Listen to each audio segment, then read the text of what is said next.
And joining us on the phone right now, it's MANDADDY from Gargamel. Hello, my friend. Hi, how you doing? Good, man. You've got the coolest voice I've ever heard. It's what I do. What do you do? Well, I do this, and I do voiceover, and I have a radio show of my own here in Orlando that I co-host called Fort Fritz. So I usually just basically go from microphone to microphone. I was going to say you've got to be a DJ, right? So in some capacity. I do a lot of strange stuff. My voice. I have working on my second audiobook right now. It's a sequel to Moonlight City Drive, which is written by someone else. It's based on a dog fashion disco album, and so he's writing novels about it, and I'm voicing those as well. So I do a lot of weird stuff with my neck. I like I like dog fashion disco. I remember that. I think they did a song about the Son of Sam one time. Oh yeah, they've done a lot of. They have a whole album that's called Last Call for Jonestown or something like that. I can't remember the exact name right now. Yeah, but we get to play with them a lot whenever they're down here in Florida. Yeah, I interviewed one of the guys probably back in around 2003 or 4. One of the cats from that band, but I don't remember which guy because my memory is pretty much fried. Word. Oh yeah, same here. So you're located in what part of Florida?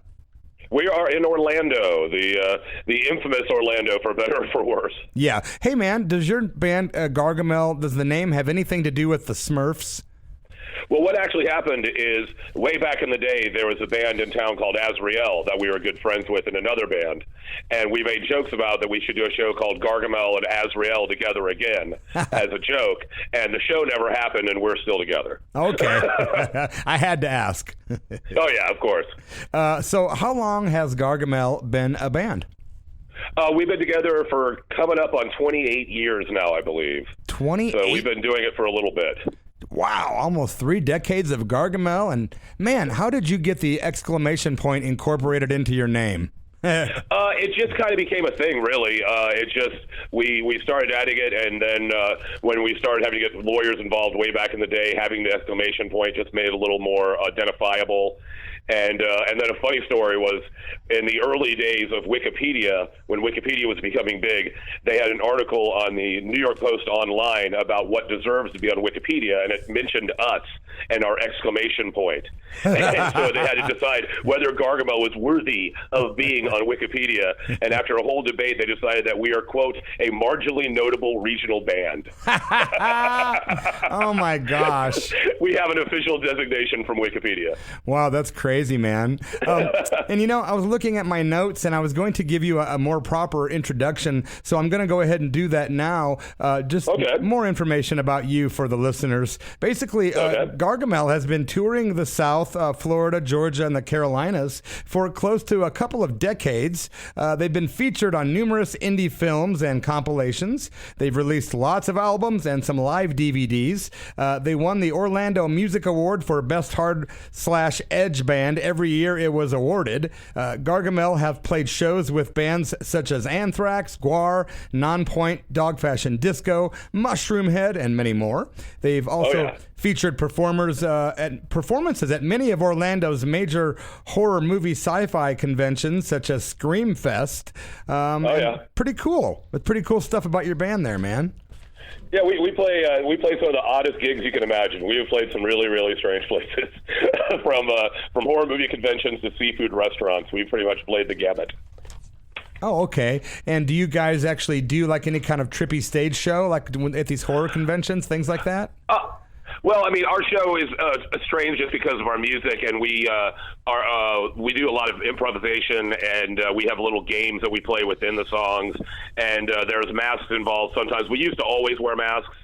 We used to keep the masks on at all times, but then at the same time, Mushroom Head and Slipknot all kind of came out, and it was like, all right. So the masks are there occasionally, but not always. So we always try to just have a good time on stage regardless.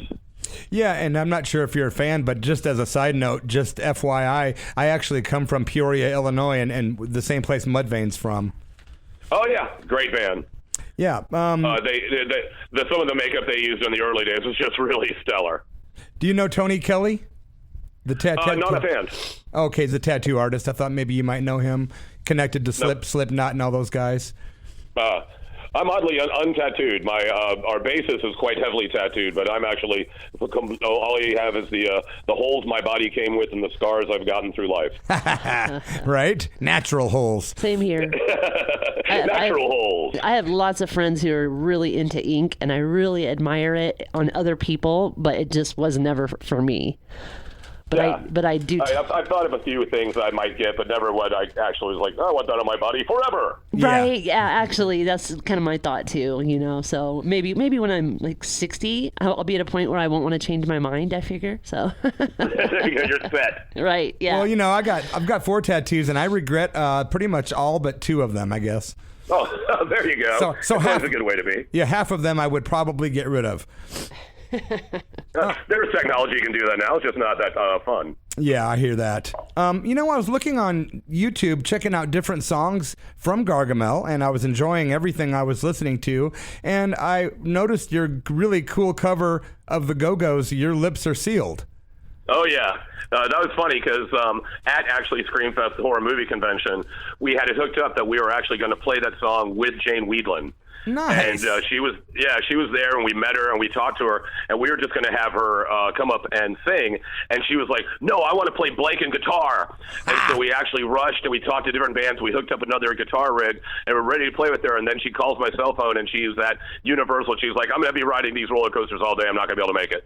And so we still play the song almost out of just anger. Oh, gosh, that would have been so cool to have Jane Weedland with Gargamel. Oh, it would have been so awesome. And she's tiny. She's absolutely tiny. Yeah, she's really little. Yeah, that would have been.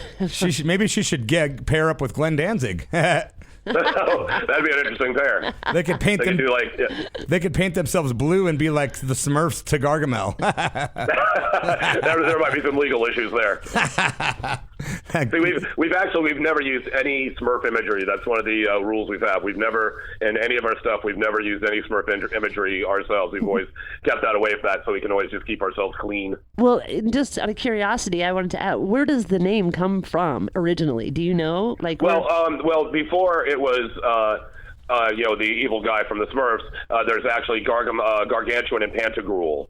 And I believe it's the mother of Gargantuan, and it's spelled Melle. Okay. So I think that's the first use of Gargamel. I knew that Gargamel couldn't be the first usage on the Smurfs. I'm like, the name is too cool and too, evil and just to be used on the Smurfs for the first time. So I figured there had to be the backstory there. It had to have some origin. Right. And, we've already gotten past the subject, but somewhere out there in the universe, Glenn Danzig is punching me in a cyber way. He's kicking my ass right now. Paint me blue, call me Smurf. Hey man, how often does Gargamel play out in your area, for instance? Well, right now, because of course the situation, we were supposed to be playing actually last night. We were supposed to play next weekend, but that's not happening, of course. And we used to play a lot more. We actually just went through a transition where we are changing drummers, and we haven't even played a show with our new drummer yet. No. We've only gotten 3 or 4 practices in with the new guy, and so we're just not having even the chance to get on stage yet. So normally we try to play at least once a month or so somewhere in the Central Florida area. We used to, like you said, tour more around all over the place, but it just when the economy got different and the way they pay bands that aren't, national name bands, it just got to be a bit of a pain. Yeah, so many things have just all of a sudden just stopped dead in its tracks, and so many things aren't being finished. It's just like, can you imagine being in the middle of a sex change operation? You'd be like, well, I guess my appointment next week is canceled. I don't know what I am this week or next week. Right in the middle there, right in the middle. That would suck. Are there any other bands in the Orlando area worth mentioning that we should know about? Oh, there's so many great bands. It just depends on what you're looking for. For metal in here, a band that was supposed to be getting back together just for the show is Endorphin. They're a great band from this area. They're not really completely together. They're just reforming now. You got, of course, the Joint Chiefs. Joint Chiefs. That's old. The legendary JCs is an amazing soul review sort of band that's from here. The Ludes is a great just rock band, straight up rock band. There's a really a great music scene in Orlando. It's very varied and really together too. We all kind of in situations like this pull together, and a lot of people are doing streaming things from their living rooms and stuff like that to keep everybody connected and involved. Yeah, I think last time Tracy and I were in Orlando was like around '98 maybe. Yeah, it's been quite some time. Gosh. Yeah. We talk about going we back. We were playing. Nice. I've been down to the Keys since then, but not to Orlando. I went down to the Keys with my father, and that was quite an interesting trip. The Keys is a wonderful place. Yeah, I never went to all of them and kind of jumped down, all the way down to Duval Street, where everybody... Of course, the Duval crawl. Yeah, my dad had to do the Duval crawl. My dad is, 72 or something, and he was 68 or so at the time. But yeah, I don't drink, but my dad, he had a blast. Well, someone had to be the designated drinker. Yeah, my dad, partied with all the college kids and had a great time. So yeah. Good for them. How many albums does Gargamel have? We got like four or five full length albums, and we got an EP, and then we have some varied live stuff out there. And so that was one of the things that we wanted with the new drummer to start immediately trying to work on some new stuff. But, it's not even really lawful for us to get into a room together right now. So it's kind of put a stop stick to that for right now. Yeah, who knows what's going to happen. I just hope that, at least I hope music continues in some way. Apparently people are finding... We don't know. Yeah, it's so weird. We've never gone through this. Yeah. Yeah, we don't know where, when is normal happen? What is normal going to be?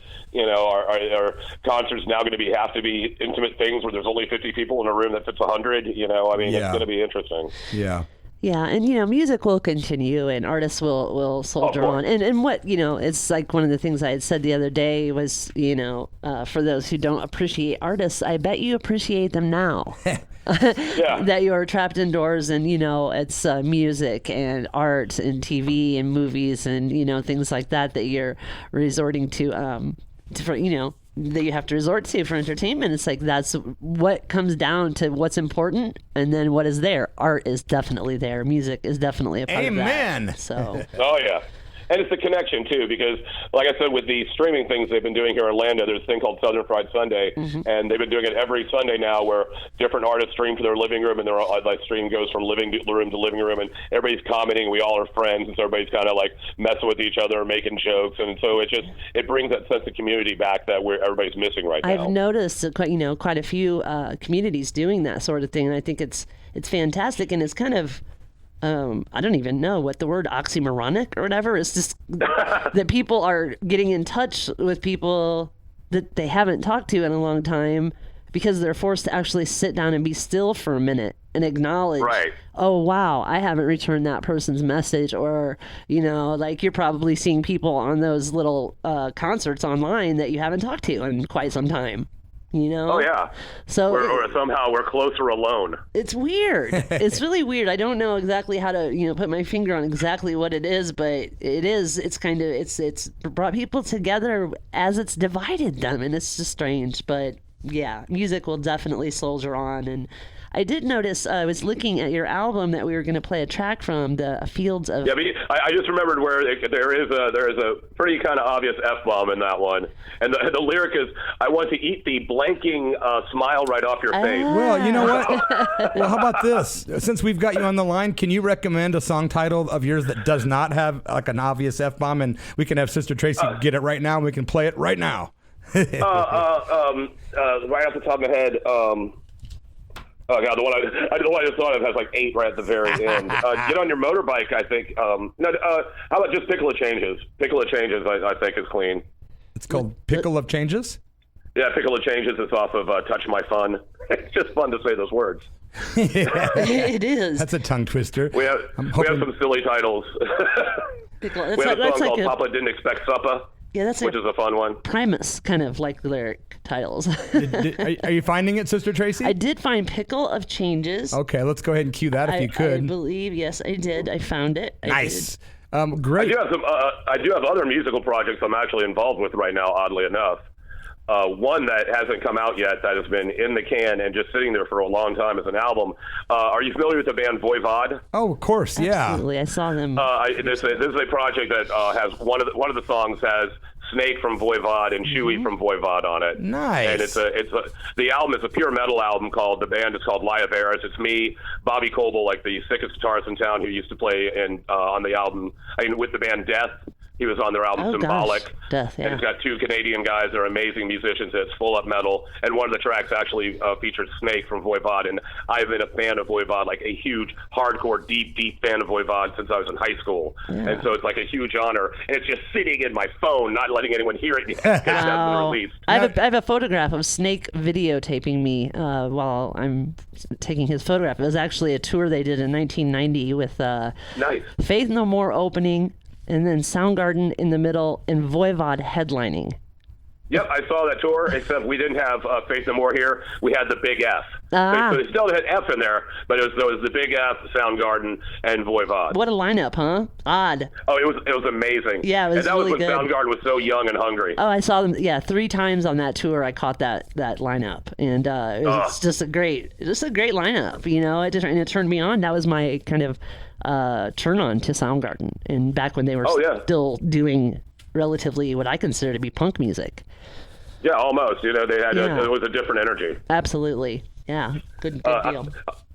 Another thing that I just did recently is there's a project here in town called Corvus Incorporated. That's Corvus Incorporated. It's on Spotify and all the things. And I did the lead vocals one track called Clack Your Bones. And it's like a collective of a bunch of different musicians. And the main guy who does Fort Fritz with me, he's trying to get like people that don't play instruments involved, and like if someone's a bassist, make them play piano and things like that. Trippy, man. You're a busy cat, man. Awesome. Well, I do a lot of weird stuff. I really do. I've done voiceovers for video games. I've been in a number of movies from the area. It's all under the name MANDADDY. That's why I'm trying to build a brand. Well, my friends, if you've been listening to a chat with the one and only MANDADDY in Florida. You're at KSKQ Radio and the Church of Rock. Wish we had more time, but we are out of time. But we are going to go ahead and spin a song from Gargamel that Sister Tracy has so kindly queued up for us. Yes, I am indeed the pickle of changes. So we will go ahead and get that up now. MANDADDY, thanks for making the time for us tonight. We really appreciate it, man. Thank you very much. I hope everybody is staying safe, and hopefully we're just all going to see everybody on the other side of whatever this is. Same to you, and be safe, and we will talk to you for sure in the future, and we'll definitely keep track of what you're doing. All right. I'm looking forward to it. You guys have a great night, and thank you very, very much. You Cheers. too. Cheers, my brother. Take care. You too. Bye. Bye-bye.